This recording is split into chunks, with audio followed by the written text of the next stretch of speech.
Sir आप कारण जी से कैसे परिचित हुए बताएंगे सर? तब मैं हिंदी में एमए कर चुका था। उसके पहले मैंने master of applied social science में काम किया था। मैं एमए प्रीवियस करके छोड़ दिया था। और कारण जी उसके बाद दिल्ली आए। बीए बीए उन्होंने किया था और एमए ज्वाइन किया था बनारस है। उस बनारस में। उसमें पंडित हरिहर द्विवेदी हमारे अध्यक्ष थे। तो मेरे बाद उन्होंने एमए किया। उस समय एमए करते हुए और ओमकार नाथ ठाकुर बनारस आ गए थे। उनके संपर्क में वो उस महिला का जिनका नाम आपने बताया उनके जरिए मिले। और इस सिलसिले में संगीत और साहित्य दो चीज़ों में उनकी गति थी। मुझसे मिलने के समय एक तो कारण ये था कि मैं एक कविता की मासिक पत्रिका निकालता था कवि नाम से। उसमें दक्षिण के कई कवियों का मैं आपको बता दूंगा, कई कवियों का अनुवाद किया था। और बड़ी बात है कि वो बहुत सहयोगी और सरल व्यक्ति थे।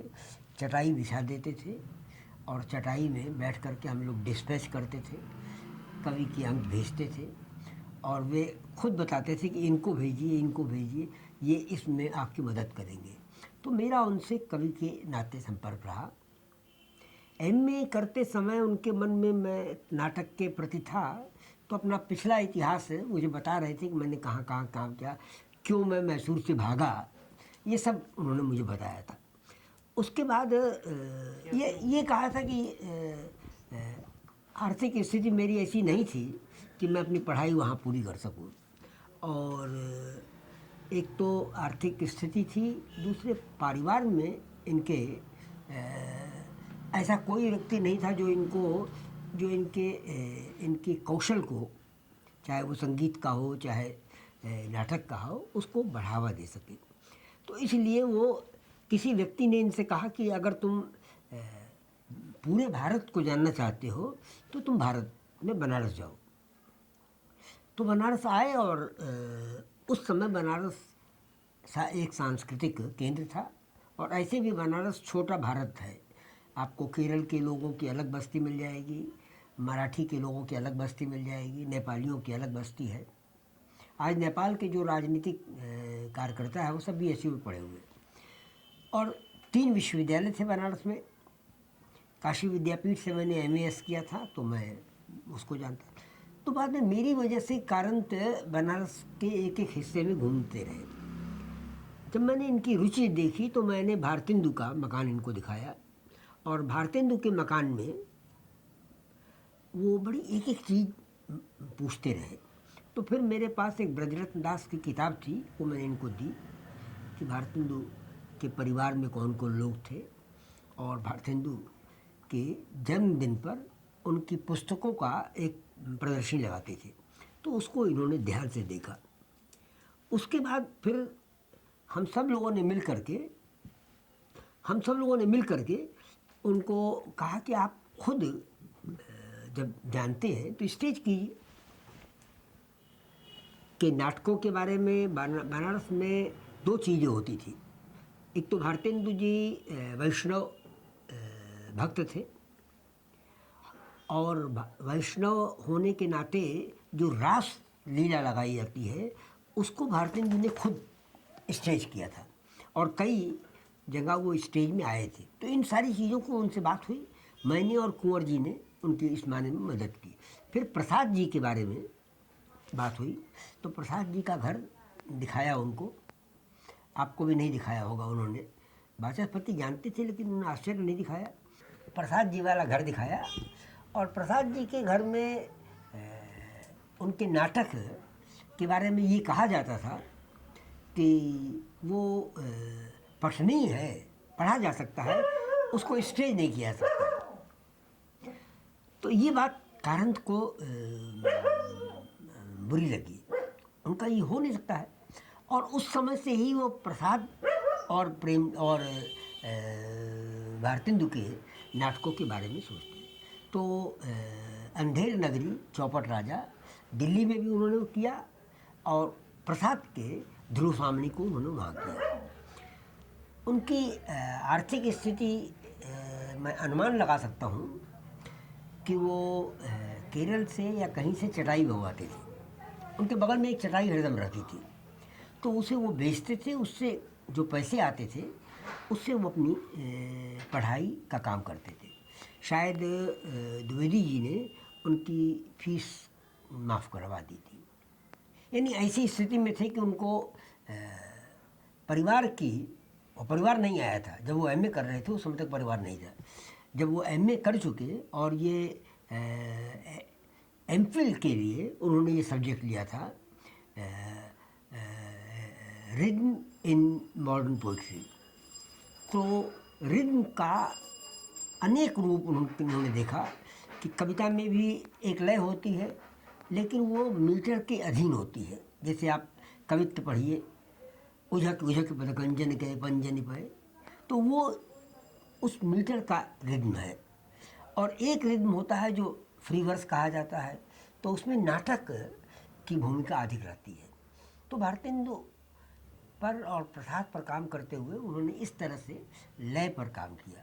और फिर उनके दिमाग में ये आया कि संगीत में हर राग की अपनी एक लय होती है। तो इस तरह से उन्होंने पहला काम बनारस में रह करके लय पर किया। उस समय कविता या प्रयोगवाद कविता में इनका इस तरह से मजाक भी उड़ाया गया। ये कहा गया कि ये क्या होता है, कोई विषय नहीं है। लेकिन बाद में हर व्यक्ति ने कारंत को दिल्ली आने तक केवल लय के अध्येता के रूप में याद किया। और वो किताब कहीं छप भी गई है, शायद छोटी सी किताब है, बुकलेट है, एक शायद 20-25 पेज की किताब थी। उसके बाद बनारस को खूब अच्छी तरह देखने के बाद और प्रसाद और भारतेंदु पर सोच करके मैंने उनको ये भी बताया कि बनारस ऐसी जगह है जहाँ विक्रम परिषद नाम से एक संस्था थी। विक्रम परिषद केवल कालिदास के नाटकों का मंचन करती थी। मुझे याद नहीं आ रहा है कि उन्होंने देखा है या नहीं, लेकिन कालिदास के अभिज्ञान शाकुंतलम का मंचन हुआ है और उसमें बनारस की जो सामान्य दुकानदार है उन्होंने मंचन किया। और सीताराम चतुर्वेदी बनारस के बहुत बड़े नाट्य शास्त्र के जानकार हैं, तो वो संगीत नृत्य सब जानते थे। तो माफ कीजिए, जब करण जी आए थे मैसूर से, कर्नाटक से, उनकी क्या लक्ष्य क्या था? उस समय उनका लक्ष्य खाली एमए करना था, क्योंकि लंबी बेकारी से गुजर चुके थे। इसलिए हम लोग उनको कहते थे कि भाई एमए करके कम से कम कहीं तुमको 2 पैसे की आमदनी हो जाएगी। यहाँ कोई आमदनी नहीं है और जो है उसको आमदनी कह नहीं सकते, वो मैंने बताया आपको। तो पहला लक्ष्य तो उनका ये था कि मैं ये कर लूँ। उस समय वो दुविधा में थे कि संगीत में जाऊँ, क्योंकि ओंकारनाथ जैसे व्यक्ति का सानिध्य आपको मिल जाए तो आप कुछ भी कर सकते हैं। और ओंकारनाथ जी चाहते भी थे कि संगीत में वो काम करे, और इसीलिए अपने नाटकों में संगीत खुद कारंत ने दिया है। अपने नाटक में नहीं, नेमी जी की पत्नी बच्चों का उमंग नाम से एक स्टेज उन्होंने बनाया था, मंचन करते थे। तो उनके सारे नाटकों का संगीत भी कारंत ने दिया है। और वो मैंने बता ही दिया है कि आपको, जब मैंने देखा कि इनकी रुचि नाटक और संगीत की ओर है, उनकी उस रुचि को समझ करके मैंने उनसे कहा कि भाई तुम दिल्ली चले जाओ। तो कहा वो दिल्ली में मुझे कोई नहीं जानता है। मैंने कहा जानने की ज़रूरत नहीं है, अभी नया शायद पहला या दूसरा साल नेशनल स्कूल ऑफ ड्रामा का शुरू हुआ था। नेमी जी उसके लेक्चरर थे, और जो पीसी जोशी की पत्नी थी, नाम मैं भूल रहा हूँ, वो उसकी प्रिंसिपल थी। तो मैंने कहा मैं तो उनको भी लिख सकता हूँ, लेकिन इन लोगों से मेरे बहुत अच्छे संबंध हैं। अज्ञे जी को मैंने कई बार देखा है, और तो एक पत्र मैंने अज्ञे जी को और एक पत्र नेमी जी को लिखा, और उन्होंने ज्वाइन कर लिया। उस पीरियड में मैं घुमक्कड़ खुद रहा हूँ, तो मैं फिर दक्षिण भारत की यात्रा पर चला गया। न संगीत न नाटक, ये दुविधा उनके अंत तक है। लेकिन बड़ी बात है, उन दोनों में उनकी दो ही दृष्टि थी। एक तो ये था कि जो जनता तक पहुंच सके, क्योंकि उनकी ये बड़ी गहरी रुचि थी कि नाटक केवल अभिजात वर्ग की चीज़ नहीं है। जनता जो है जब देखेगी, क्योंकि ब्रेख्त उस समय तक दुनिया में चर्चित हो चुके थे, और ब्रेख्त का पहला नाटक अमेरिका में किया तो सफल नहीं रहा, क्योंकि अंग्रेजी ब्रेख्त की ऐसी नहीं थी कि अमेरिकी जनता उसको पसंद कर सके। लेकिन ब्रेख्त ने कम से कम कारंत जैसे व्यक्ति को, जो जो गरीबी से आए थे, उनको ये ताकत दी कि वो ये कर सके। और उसके बाद उनका लक्ष्य यही था कि जो भी स्टेज है, चाहे वो एक वीरेंद्र नारायण श्रीवास्तव थे जिन्होंने कल्पना में प्रसाद के नाटकों पर लेख लिखा था, और उसकी चर्चा भी हुई थी कारण के दिल्ली आने पर। चर्चा इसलिए हुई थी कि उन्होंने बताया था कि प्रसाद के हर नाटक को स्टेज पर लाया जा सकता। तो उस समय तो मैंने उनसे कहा था, वीरेंद्र सिंह, भाई तुम क्या बता रहे हो? प्रसाद के नाटक बनारस में विक्रम परिषद ने भी खेले हैं, और कारंत जी ने ध्रुव स्वामिनी खेली है, को कमेंशन किया है। और मुझे याद नहीं है कि ध्रुव स्वामिनी में इन्होंने कोई पार्ट लिया है या नहीं लिया है, लेकिन ध्रुव स्वामिनी मुझे और कुंवर अग्रवाल को याद है। और उसके बाद फिर मेरा उनका संपर्क इसलिए हुआ कि हमारी दिशा अलग अलग थी, लेकिन एक बहुत बड़ा इंसान वो था। मैं उदाहरण दो ही आपको दे रहा हूँ। नेमी जी की 60वीं वर्षगांठ थी। नेमी जी बहुत चाहते थे कि नटरंग पत्रिका में, जिसमें वो लिखते थे, उसमें वो उनका साथ संपादन में भी करें। उन्होंने कहा नहीं, बहुत सी स्थापनाओं में उनमें और नेमी जी में अंतर था। एक तो ये था कि नेमी जी धीरे धीरे दिल्ली की जो एक एलीट क्लास है उसके आदमी हो गए थे।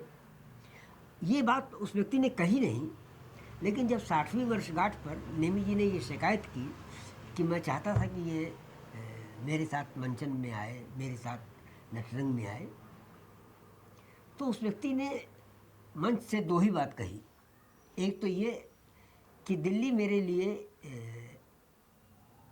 विष्णुचंद्र शर्मा की आंखों से दिखा हुआ एक शहर था, और उन्होंने मुझे वीज़ा दिया, और 3 व्यक्तियों का नाम उन्होंने लिया, और कहा कि मुझे आश्चर्य लगा कि उन तीनों ने मुझे इतनी मदद की जिसकी मैं कभी कल्पना नहीं कर सकता था। और बाद में अज्ञे जी ने और नेमी जी ने बताया। नेमी चंद जैन नटरंग के संपादक थे। आजकल नटरंग संस्थान है, वो अशोक वाजपेयी की पत्नी रश्मि देखती है। रश्मि खुद बहुत अच्छी नृत्यांगना रही है, और यहाँ पर उनका मतभेद अलका जी से भी था, जबकि अंधा यू अलका जी स्टेज कर चुके थे। अलका जी ग्रीक परंपरा के नाट्यकार थे, और ये भारत और फोक डांस के बीच में एक नाट्य की विधा खोज रहे थे। इसीलिए हर नाटक को मंचित करते समय वो व्यक्ति कहीं ना कहीं संगीत और फोक को अपने दिमाग में रखता था। इसीलिए हर नाटक पर वो मुझे बुलाते थे, और अगर 100 आदमियों के बीच में, क्योंकि उस समय वो इतने बड़े आदमी हो गए थे, डायरेक्टर थे, कि मेरी आदत नहीं है कि आगे बढ़ कर के मैं अपने किसी मित्र से वो कहूँ, तो वो आदमी देख लेता था और मेरे पास आ जाएगा, और सबसे कहता था कि अगर मुझे किसी ने दिल्ली भेजा है और मैं इस आज नाटक में कुछ हूँ तो वो विष्णु जी। तो ये उस व्यक्ति की का एक और भी किस्सा बताऊँ। जब इनकी पत्नी मेरे यहाँ रही थी, मैं कैनिंग लेन में रहता था रोना सिंह के यहाँ, मेरी हालत बहुत ख़राब थी। मैं एक स्कूल में पढ़ाता था, एमए और बीए की लड़कियों को, और 50 रुपये घंटे मुझे मिलते थे। तो चूँकि कारंत की पत्नी है इसलिए तो मैं जहाँ खाता था वहाँ मैं ले गया इनको, तो वहाँ रोटी चावल दाल सब्जी मिलती थी। इनके लिए दही का इंतज़ाम कर दिया था, सब हो गया। एक दिन तो उन्होंने मेरे कहने पर वो खाना खा लिया, उसके बाद उनका भाई ये तो मैं नहीं खा पाऊँगी। मैंने कहा मैं ये कर सकता हूँ कि तुम खुद बना लो, एमपी के यहाँ सारी सुविधाएं हैं, तुम बना लो। तो उनका कि ये भी समय नहीं है, मैं तो उस इंटरव्यू की तैयारी कर रही हूँ। खैर, तो मैं मद्रास होटल ले गया। भाई उस समय मद्रास होटल में 15 रुपये में डोसा और 10 रुपये में या 15 रुपये में खाना मिलता था। और मेरी ऐसी स्थिति नहीं थी कि मैं एक दिन 2 दिन तो खिला दूँ। तो उसको उन्होंने कुछ दूसरी तरह किया। किसी एक काऊ बुक नाम से एक मैगज़ीन निकलती थी, नंगे चित्र और ये वो, उसमें कुछ उन्होंने मेरे बारे में लिख दिया कि विष्णु जी मुझसे प्रेम करते थे और यही सब बातें, जिसको मेरे मित्रों ने कह भी दिया कि किसके बारे में बात कर रहे हैं, उसको तो हम दिल्ली में 60 में आया तब से जानते हैं। और फिर उस समय मैं जिस कॉलेज में पढ़ाता था ज़्यादातर लड़कियाँ थी। ये मैं आपसे आज पहली बार कह रहा हूँ। उसके बावजूद जब कारण दिल्ली आए और ये बात काऊ बुक में आ चुकी, तो मैंने कारण को देखा और मैं आगे नहीं बढ़ा। थोड़ी देर के बाद मैं देखता हूँ कि एक हाथ में चाय और एक हाथ में नमकीन और मीठा लिए हुए कारण चले आ रहे हैं।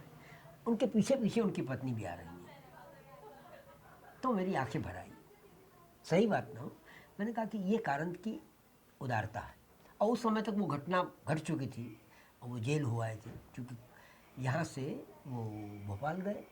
भोपाल में 2 ही आदमी थे, एक स्वामीनाथन आर्टिस्ट थे और एक कारण थे, जिन्होंने अशोक वाजपेयी लाख अपनी प्रशंसा करे, अगर उसको अंतर्राष्ट्रीय सम्मान मिला भारत भवन को, तो उसमें स्वामीनाथन और कारण। स्वामीनाथन मार्क्सवादी थे, हम लोगों के साथियों में थे, बहुत अच्छे और डिवोटेड मार्क्सवादी थे। मैंने एक कुर्ता और पैजामा पहनते थे। सर वापस बनारस ले चलता हूँ। हाँ, मैंने सुना ये प्रोग्रेसिव लेफ्टिज्म की बात हो रहा था ना, प्रोग्रेसिव ग्रुप एक बड़ा सा माहौल था, नामवर सिंह वगैरह। हाँ। कारण जी कैसे उसमें घुसे थे, नहीं घुसे थे, कि या उनकी पहले विचारधारा कहीं और थे? नहीं, लेकिन मेरे साथ मैंने कवि पत्र में साल भर उन्होंने मेरे साथ काम किया है। एक नई कविता अंक निकला है, उसमें एक लेख भी उनका है। मेरे साथ वो कुछ आध्यात्मिक रुचि उनकी रही होगी, लेकिन मेरे साथ तो मैं उस समय 3 संस्थाएं निकालता था। मार्क्सवादी क्लब था, उसमें वो नियमित आते थे। प्रगतिशील लेखक संघ था, उसमें नामवर जी मंत्री थे, मैं और विद्यासागर नौटियाल। और हमारे जीवन एक स्टूडेंट मूवमेंट में और राजनीतिक जीवन में कम्युनिस्ट पार्टी की हम सक्रिय थे। मैं जेल भी गया था बनारस में, गोलवलकर आए थे गांधी के मरने के बाद, तो मेरे नाना अध्यक्ष थे और मैं और मेरे साथ बहुतों ने उसका विरोध किया था। एक मोर्चा बनाया था, सोशलिस्ट पार्टी, कम्युनिस्ट पार्टी। लेकिन कारणत से राजनीतिक बातें नहीं हो पाती। लेकिन वो उन व्यक्तियों में नहीं थे। बनारस में एक ग्रुप था जो कम्युनिस्टों के खिलाफ, शिव प्रसाद सिंह थे। उन्होंने धर्मयुग में लिख दिया कि कुछ लोग, कुछ कम्युनिस्ट मुझे मारना चाहते हैं। तो मैं उनके यहाँ गया, मैंने कहा कि आपको मारने के लिए कम्युनिस्ट पार्टी की ज़रूरत नहीं है, एक छोटा सा बच्चा आपको मार सकता है। तो उन्होंने गलती अपनी मानी। मैंने कहा देखिए, राजनीतिक मतभेद आपका नामवर से हो सकता है, लेकिन इसको आप राजनीतिक रूप मत दीजिए। सोशलिस्ट पार्टी के ज़्यादातर मित्र, विजय देवनाथ शाही ने मुझे पढ़ाया है विद्यापीठ में, वो सोशलिस्ट थे। राजाराम शास्त्री सोशलिस्ट पार्टी के संस्थापकों में थे, वो मेरे गुरु थे। योगेश्वर को मैं ही बनारस में लाया हूँ, मैंने नौकरी दिलवाई है। तो इसलिए मेरे और कारंत के बीच में मार्क्सवाद और मार्क्सवाद के विरोध की कोई बात नहीं है। लेकिन मैंने आपको उदाहरण, एक ही उदाहरण दूँ कि राहुल जी आए थे और राहुल जी को हमने एक विषय दिया था मार्क्सवादी क्लब में, मार्क्सवाद और बौद्ध दर्शन, और अद्भुत भाषण था। इसी तरह से राहुल जी को विद्यासागर नौटियाल जब चुने गए स्टूडेंट मूवमेंट कम्युनिस्ट पार्टी की ओर से, मैंने कम्युनिस्ट स्टूडेंट मूवमेंट में, तो वो मंत्री थे। तो उन्होंने राहुल जी को बुलाया और राहुल जी ने एक ही बात कही कि बुद्ध ने कहा है कि नाव इसलिए है कि तुम उसे पार करो, बोझ कंधे पर रख करके आदमी विद्वान नहीं बनता है। तो बुद्ध की वो बात, और कारण ने या हम लोगों ने एक ही चीज़ सीखी थी कि हम जो कुछ जानते हैं वो आम आदमी तक कैसे आए। ये मार्क्सवाद की बुनियादी चीज़ थी। और ऐसी अनगिनत किताबें जैसे कि गोरकी की जीवनियाँ हैं, वो उन्होंने मेरे यहाँ से पढ़ी हैं। अमृत राय ने 2 किताबों का अनुवाद किया था। उनमें एक स्पार्टकस का आदि विद्रोही है, जूलियस फीचिस का अनुवाद किया था, वो भी कारंत ने मेरे यहाँ पढ़ा है।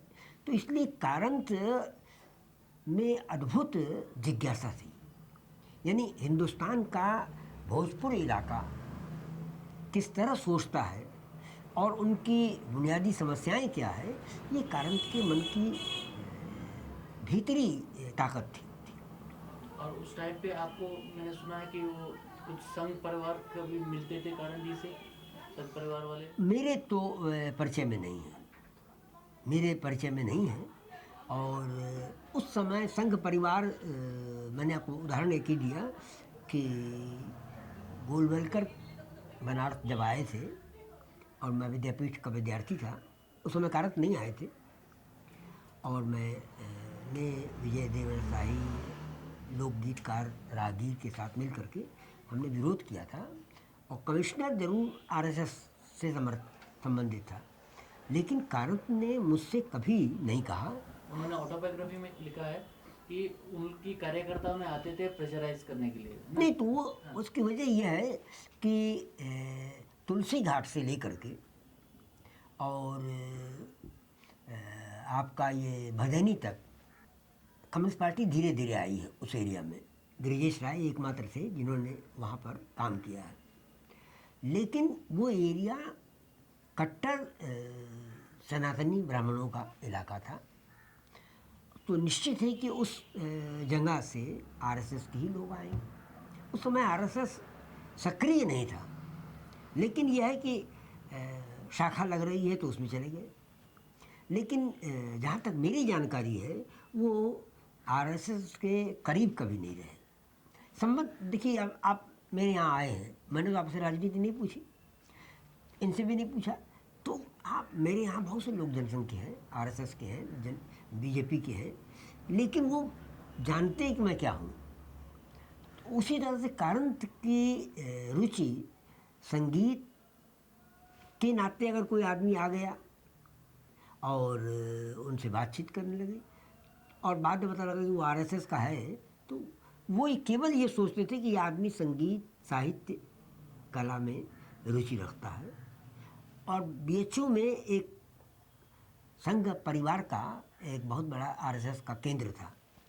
तो उस सिलसिले में अगर वो हॉस्टल में रहे हैं, कुछ लोग मिल गए हों तो हो। लेकिन बीएचयू में उस समय तक सोशल पार्टी या कम्युनिस्ट पार्टी यही 2 थे। और कारण के मित्रों में मैं और विद्यासागर नौटियाल थे, जिनकी मैंने पैर से लेकर सर तक लाइफ कम्युनिस्टों के साथ बीती है। जेल गए हैं, मैं 2 बार गया हूँ। तो इसलिए, और मैं जब मैंने उनको पत्र भी लिखा है उसमें मैंने 2 ही वाक्य लिखे हैं कि ये अपने बल पर अब तक नाटक की तलाश कर रहे थे और वे भारत के नाटक की खोज करने के लिए यहाँ आए थे। भारतेंदु प्रसाद। एक और बताऊँ आपको, बनारस में एक गज़ल गो थे, बदमाश दर्पण उनकी किताब का नाम था, ताहिर। और उस किताब को सुन करके, उसकी गज़लों को सुन करके उसे आश्चर्य हुआ था। तो इस तरह से उनकी रुचि, जहाँ तक मेरी जानकारी है, उनकी रुचि साहित्य संगीत में जनता तक जो भी चीज़ पहुँच रही है उसमें थी। प्रेमा जी के आने के पहले उनकी आय का जरिया क्या था ये मैं नहीं जानता हूँ, लेकिन अक्सर वो चटाई लिए रहते थे। और एक दिन मैंने खुले मन से पूछ लिया कि तुम हर आते ही चटाई बिछा देते हो, ये चटाई लेके क्यों आते हो? तो उसने दबी जबान से कहा कि जीविका का कोई साधन चाहिए।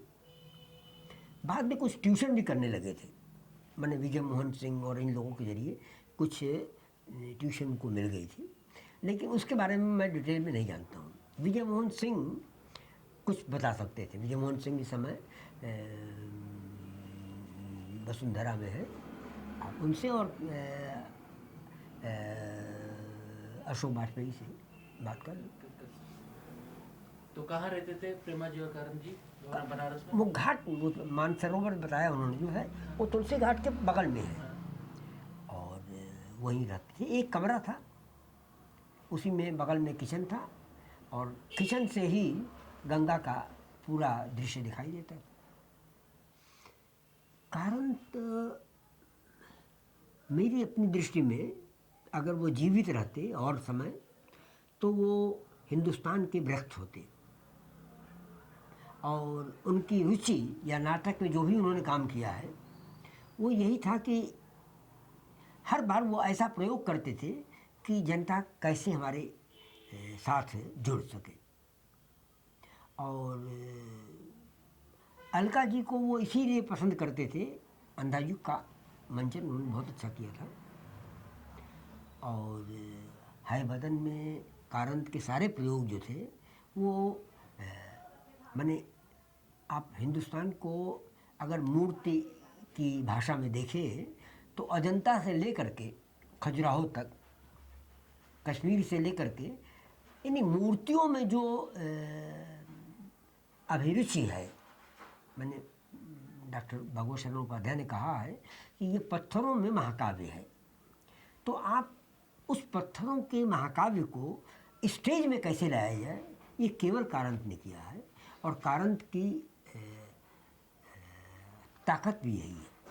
वो जर्मनी जब भी गए हैं, मैं नहीं जानता हूँ कि उन्होंने क्या कहा है क्या नहीं कहा, लेकिन दिल्ली यूनिवर्सिटी में उनको बुलाया था भारतेंदु पर बोलने के लिए। उनका नाम सुन के मैं भी गया था, लेकिन वो मंच से नीचे आ गए और कहा कि भारतेंदु के बारे में विष्णु जी ने मुझे बताया है, इसलिए इनको मैंने बहुत समझाया और उनको बैठा दिया। मैंने कहा तुम कहो अपनी बात।